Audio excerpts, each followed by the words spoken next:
Selamat pagi, selamat siang, sore, serta malam untuk teman-teman. Perkenalkan, saya Octavianus Tadi Kristiana ingin mempresentasikan kondisi umum karya sastra di tahun 1990. Apakah teman-teman mengenal tokoh yang ada dalam slide pertama? Mungkin teman-teman tidak asing dengan beliau. Beliau merupakan Bapak Pembangunan atau Presiden kedua Republik Indonesia yang bernama Bapak Soeharto. Beliau menjabat dari 1968 sampai dengan 1998. Dalam masa jabatannya dikenal juga sebagai Orde Baru, yang merupakan lanjutan atau pengganti dari periode sebelumnya yang dipimpin oleh Bapak Soekarno, Presiden Republik Indonesia yang pertama. Dalam Orde Baru terdapat banyak problema, mulai dari krisis ekonomi, kasus korupsi, nepotisme, serta demokrasi yang tidak berjalan dengan baik. Sehingga eh, mahasiswa, kelompok-kelompok terpelajar, masyarakat itu menuntut keadilan dan menginginkan Soeharto untuk diturunkan sebagai presiden. Mengapa Presiden Soeharto begitu kuat dalam periode-periodenya? Karena dari sumber yang saya dapatkan, beliau memiliki backingan dari militer. Dan hal tersebut membuat Presiden Soeharto semakin kuat karena untuk orang-orang yang tidak sejalan atau tidak sepemikiran dengan Presiden Soeharto dan pemerintahannya akan dihilangkan. Waktu itu terjadi penembakan misterius atau yang disebut dengan Petrus. Kemudian penculikan. Dalam hal ini, karya sastra, ada penulis yang hilang pada bulan Juli 1996, yaitu Wiji Tukul, yang sampai saat ini belum ditemukan. Beliau hilang atau diculik karena beliau sangat keras dalam menentang pemerintahan Soeharto dengan berbagai puisi dan karya sastranya. Salah satu puisi yang terkenal adalah Peluru. Andai aku jadi peluru. Seperti itu. Kemudian dilanjutkan dengan penutupan penerbit-penerbit seperti Tempo, Detik, Editor, karena mereka juga menyebarkan eh, keinginan atau ideal-ideal yang idealis-idealis yang bertentangan dengan pemerintahan Soeharto, sehingga penerbit-penerbit tersebut ditutup oleh pemerintah. Kemudian timbullah perasaan yang begitu marah, begitu besar dendam akan Presiden Soeharto, sehingga banyak masyarakat yang turun ke jalan, langsung turun ke jalan, baik itu yang berpendidikan maupun yang tidak berpendidikan, turun ke jalan untuk berperang melawan militer waktu itu untuk menurunkan Soeharto. Akhirnya eh, terjadilah reformasi di mana Presiden Soeharto mengiyakan mahasiswa dan masyarakat untuk turun dari jabatannya sebagai presiden. Mahasiswa menduduki gedung DPR dan gedung-gedung di sekitarnya. Ini sangat berpengaruh dengan karya sastra, karena peristiwa ini membuat Indonesia dan para penulis atau pencipta karya memiliki semangat juang reformasi, atau yang kita sebut sebagai pasca reformasi. Kemudian setelah reformasi selesai, di masa pasca reformasi, Dewan Kesenian Jakarta mengadakan sayembara penulisan karya sastra dengan begitu gencar. dan menghasilkan beberapa penulis-penulis yang baik atau penulis-penulis yang terkenal. Yang pertama yaitu N. Riantianto yang memiliki judul karya sastra Opera Sembelit. Beliau merupakan juara 2 sayembara penulisan karya sastra. Dan yang kedua merupakan Ayu Utami dengan karya sastra berjudul Saman. Beliau juga merupakan juara pertama sayembara penulisan karya sastra. Kemudian di luar dari Dewan Kesenian Jakarta juga timbul penulis-penulis baru seperti Taufik Ikram, Nalan, Yosi, Seno, dan masih banyak lagi. Begitu teman-teman kondisi umum karya sastra di tahun 90. Jika teman-teman ingin bertanya bisa menuliskan di kolom komentar pertanyaan yang ingin disampaikan kepada saya. Terima kasih teman-teman dan sampai jumpa.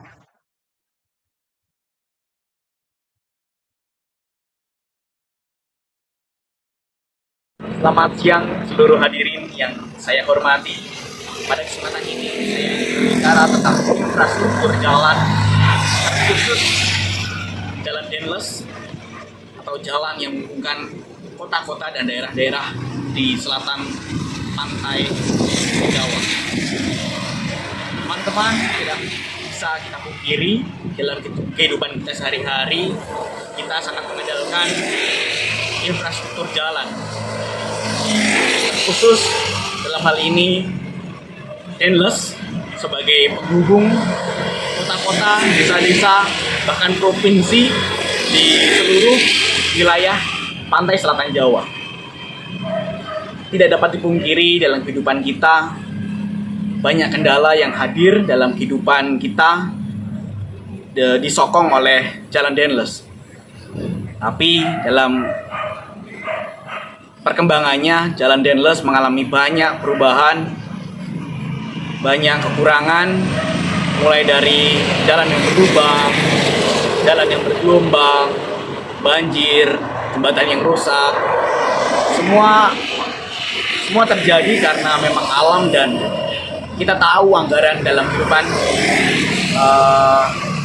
berpolitik tahun demi tahun semakin berkurang, semakin banyak kasus korupsi di mana-mana, terutama pada infrastruktur jalan Denles. Teman-teman, maka dari itu ada baiknya kita untuk menjaga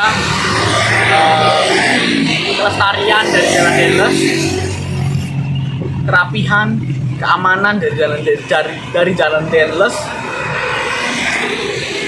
Kita dapat memulai dari hal-hal yang kecil, tertib berlalu lintas, tidak menggunakan kendaraan yang overload, tidak menggunakan kendaraan yang over capacity, dan tidak merusak fasilitas-fasilitas yang ada di jalan Denles. Mulai dari rambu-rambu, jangan teman-teman rusak, jangan teman-teman ambil atau coret-coret.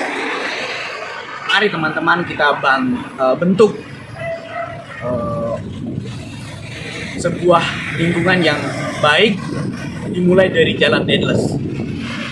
Semua akan kembali kepada teman-teman, karena itu akan teman-teman rasakan. Apakah benar teman-teman? Anda yang akan jawab sendiri. Oke teman-teman, kita akhiri pidato kali ini dengan salam satu aspal.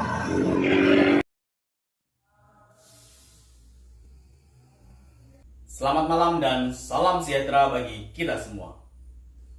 Yang terhormat kepada Bapak Sigit selaku Kepala Desa Palihan, yang terhormat kepada Bapak Ucok selaku Kepala Dusun Palihan 2, serta hadirin yang telah hadir pada malam hari ini.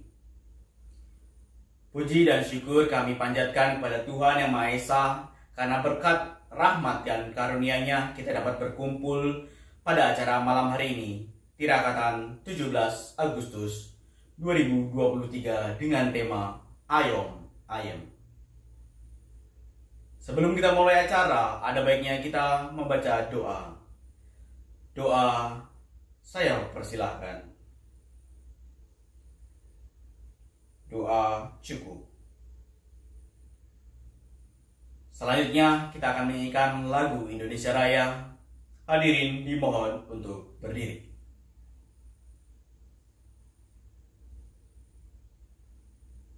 Hadirin dimohon untuk duduk kembali. Izinkan saya untuk membacakan susunan acara yang akan kita lewati bersama pada acara hari ini. Yang pertama adalah pembukaan, dilanjutkan dengan sambutan, lalu dilanjutkan dengan bincang-bincang bersama Kepala Desa Palihan, dilanjutkan dengan hiburan dari Karang Taruna Palihan 2. Dan yang terakhir adalah penutup. Tanpa berlama-lama, kita langsung mendengarkan sambutan dari Kepala Dusun Palihan 2. Kepada Bapak Ucok kami persilahkan. Terima kasih kepada Bapak Ucok yang telah memberikan sambutan bagi kita semua. Selanjutnya adalah acara inti di mana kita akan mendengarkan perbincangan bersama Bapak Kepala Desa Palihan, di mana acara inti ini akan dimoderatori oleh Saudara Christian. Kepada Saudara Christian kami persilahkan.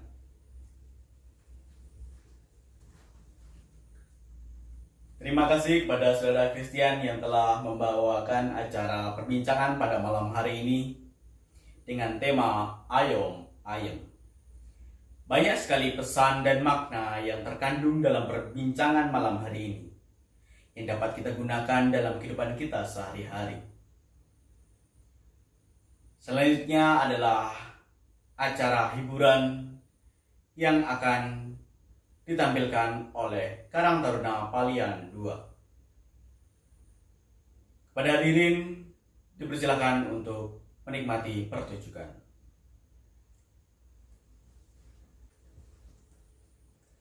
Terima kasih kepada Karang Taruna Palihan 2 yang telah menampilkan hiburan pada malam hari ini. Sungguh luar biasa penampilan yang ditampilkan oleh Karang Taruna Palihan 2. Tak terasa waktu telah berlalu, telah tiba kita pada penghujung acara, yaitu penutupan. Kami selaku panitia mengucapkan banyak terima kasih kepada saudara-saudara yang telah hadir pada malam hari ini. Dan kami juga meminta maaf jika ada salah-salah kata, tutur-tutur kami, dan perbuatan kami yang tidak berkenan kepada saudara-saudara sekalian. Akhir kata, terima kasih dan sampai jumpa.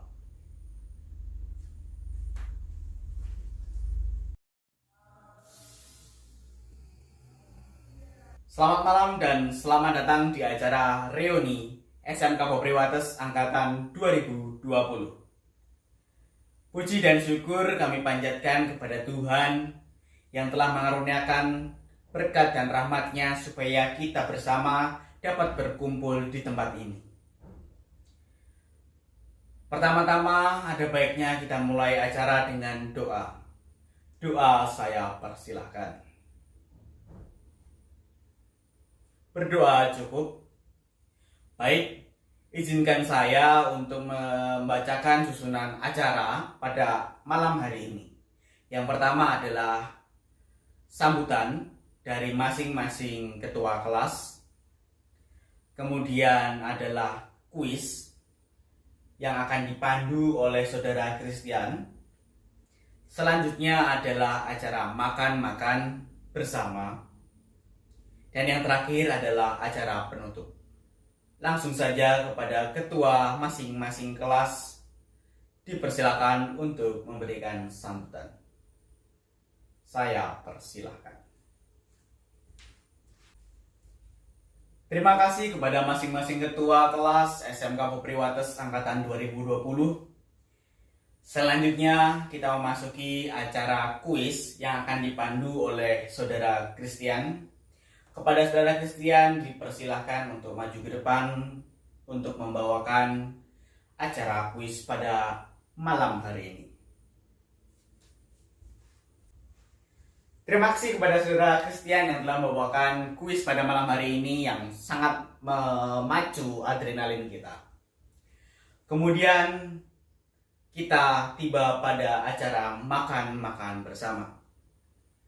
Kepada hadirin yang telah hadir, dipersilahkan untuk menikmati hidangan yang telah disediakan di bagian kanan saya. Hadirin dipersilahkan untuk mengambil makanan. Baik teman-teman, tidak terasa waktu berjalan begitu cepat. Telah tiba waktunya kita di acara penutup, di mana ini adalah akhir dari acara kita, tapi bukan akhir dari persahabatan kita di angkatan 2020 SMK Popri Wates. Terima kasih kepada teman-teman yang telah meluangkan waktu untuk hadir pada acara malam hari ini. Saya sangat berterima kasih dan saya juga meminta maaf jika ada salah-salah kata dan tutur-tutur serta perbuatan saya yang tidak sesuai dengan kehendak teman-teman. Saya mohon maaf. Bagi teman-teman yang ingin pulang, saya persilahkan dan terima kasih telah hadir pada acara reuni angkatan 2022 SMK Popri Wates. Sayonara.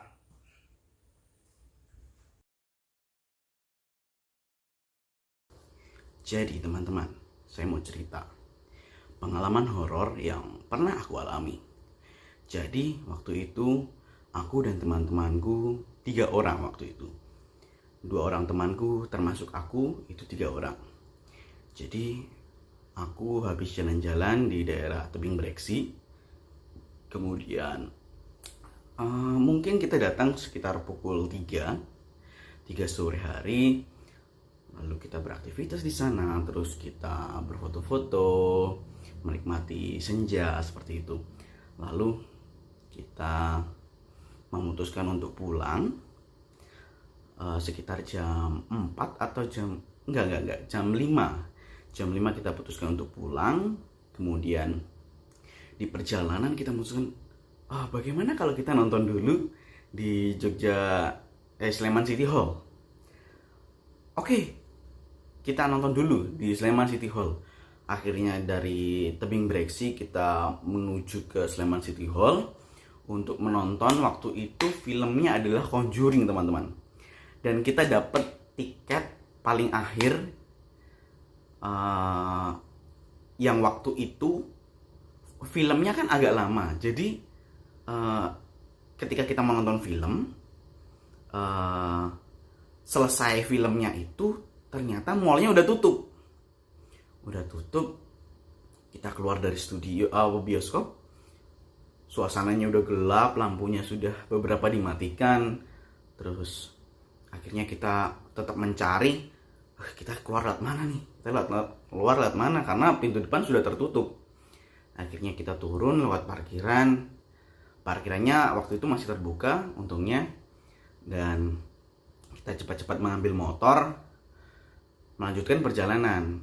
Dan kita waktu itu juga memutuskan, bagaimana kalau kita main ke tempat neneknya teman saya yang berada di Kaligesing. Akhirnya kita berangkat ke sana. Ini sebenarnya serba dadakan ceritanya. Mulai dari Breksi, terus tiba-tiba kita nonton, tiba-tiba kita akan menginap di rumahnya nenek dari teman kita yang ada di Kaligesing, Purworejo. Semuanya serba dadakan. Akhirnya semua setuju, menyiapkan kendaraan, motor dinyalakan, berjalan. Kita waktu itu melewati jalan Cebongan Terus dari Cebongan kita mampir di Cebongan untuk makan di angkringan. Makan dulu, makan, minum, sudah selesai. Kita jalan lagi arah Nanggulan. Dari Nanggulan itu kopi Ingkar Janji naik terus dan arah Sribit kan itu mulai terasa hal-hal tidak mengenakan. Jadi kalau setelah teman-teman melewati kopi Ingkar Janji naik itu hutan teman-teman, hutan-hutan jati. Itu banyak-banyak pohon-pohon kering waktu itu. Dan kondisi waktu itu ternyata sekitar jam 11 malam. Karena waktu itu juga mall kan udah tutup. Sampai daerah situ tuh sekitar jam 11 malam. Kita memutuskan untuk tetap lanjut. Teman saya menggunakan motor Revo di depan dan saya pakai Vario di belakang. Sama-sama Revo, tapi Revo yang baru, yang injeksi dengan Revo yang karburator. Saya pakai Revo yang karburator. Teman saya pakai yang injeksi. Mereka boncengan, saya sendiri. Saya jalan, kita tuh di jalan tuh cuma berdua. Nggak ada temennya. Kita jalan, saya cuma ngeliatin satu motor, itu motor teman saya. Kita jalan ngeng set. Tiba-tiba saya lihat, kok teman saya makin kencang. Kok kencang banget. Akhirnya saya kejar kan. Jalannya nanjak belok-belok. Saya naik gaspol.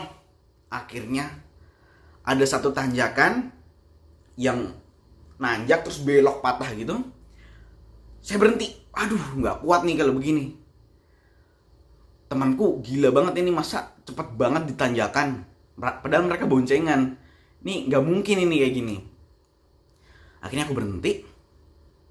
Tiba-tiba nih teman-teman, aku berhenti di tanjakan karena nggak kuat motornya juga.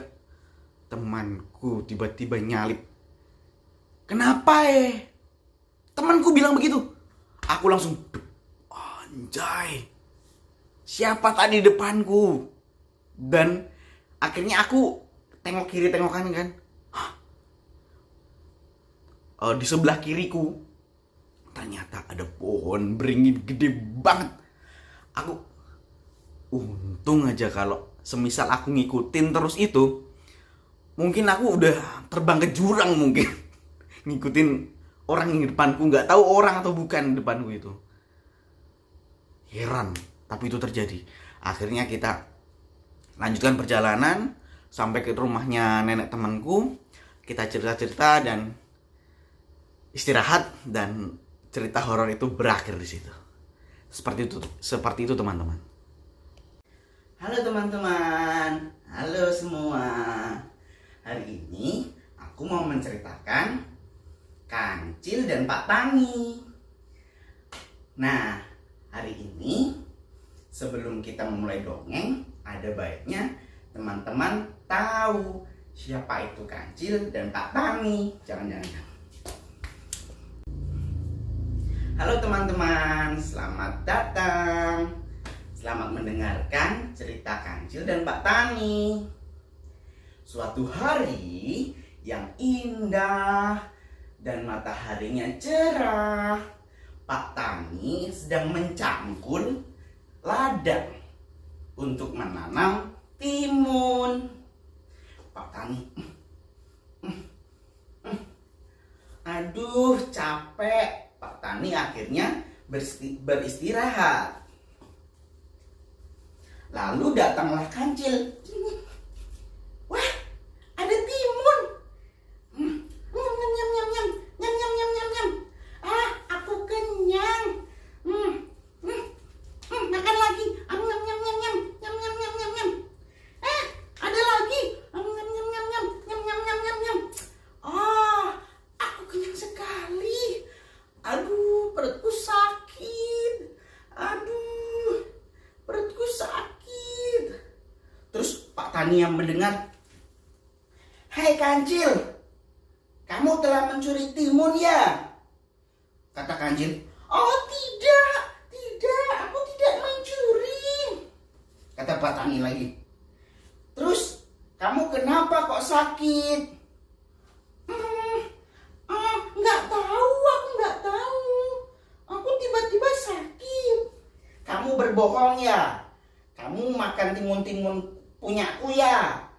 Kamu nggak boleh seperti itu. Kalau kamu memang mau, kamu bisa minta sama aku. Besok-besok nggak boleh seperti itu ya. Seperti itu teman-teman ceritanya. Jadi dapat disimpulkan adik-adik atau teman-teman tidak boleh berbohong ya, apalagi mencuri. Oke? Terima kasih telah mendengarkan ceritaku. Sampai jumpa.